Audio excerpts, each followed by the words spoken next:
Aujourd'hui, on va parler de Simon Porte Jacquemus. C'est le designer du moment. Faut dire que ce qu'il fait, c'est carrément dans l'air du temps et il fait désormais partie de ces créateurs, de ces designers qu'il faut absolument suivre si on veut être pile poil dans la tendance. Jacquemus, vous en avez forcément entendu parler. C'est celui qui a fait défiler ses mannequins dans un champ de lavande sur tapis rose. C'est aussi celui qui a créé le sac Chiquito, le mini sac qui a eu un maxi succès, Jacquemus. Alors, il s'agit en réalité du nom de jeune fille de sa mère, de la mère de Simon Porte, qui est malheureusement décédée en 2008 alors qu'il était sur Paris. Petite parenthèse, Simon vient du sud et en plus il vient de chez moi. Il est né à Salon-de-Provence, c'est juste à côté, et il a grandi à Malemort, une ville pas très loin de Salon-de-Provence. En 2008, il étudie quelques mois à l'ESMOD. Vous savez, l'ESMOD, c'est l'école supérieure des arts et techniques de la mode, une école de mode qui compte parmi ses anciens élèves Olivier Roustin, qui est le DA de Balmain, ou encore Alexandre Vautier. Bon, il se trouve que fatalement, c'est cette année-là qu'il perd sa mère, et il décide alors de se lancer pleinement dans la création,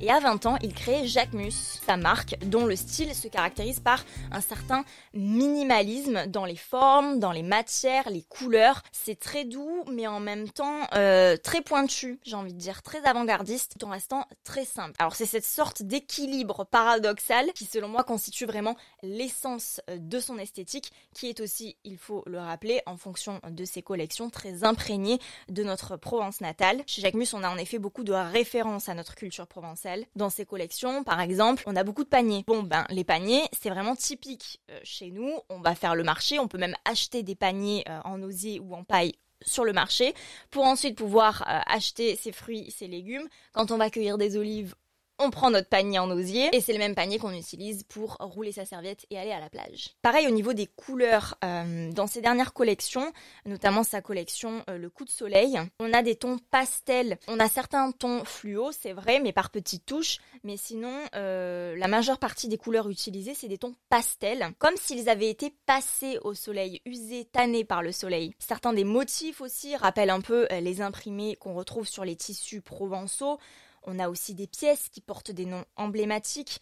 Je pense par exemple aux boucles d'oreilles Mimosa ou encore au chapeau Santon. Encore une fois, chez nous, dans le sud, les santons, c'est une tradition qui dure toute l'année. Ma grand-mère, chez elle, par exemple, elle a des santons qui trônent sur la cheminée. Et ça fait vraiment partie de sa déco, quoi. Jacquemus est un designer jeune, il a tout juste 30 ans. Et du coup, pour percer, il a utilisé les codes de sa génération.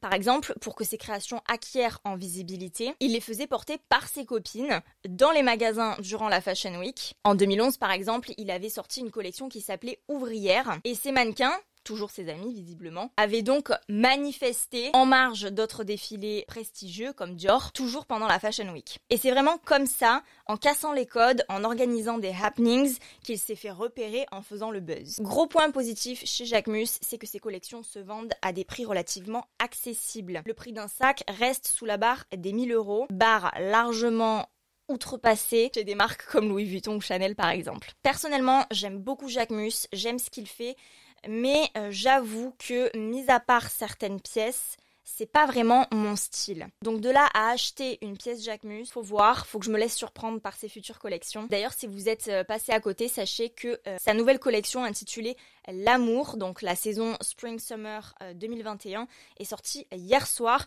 Je vous conseille d'aller faire un tour sur son site.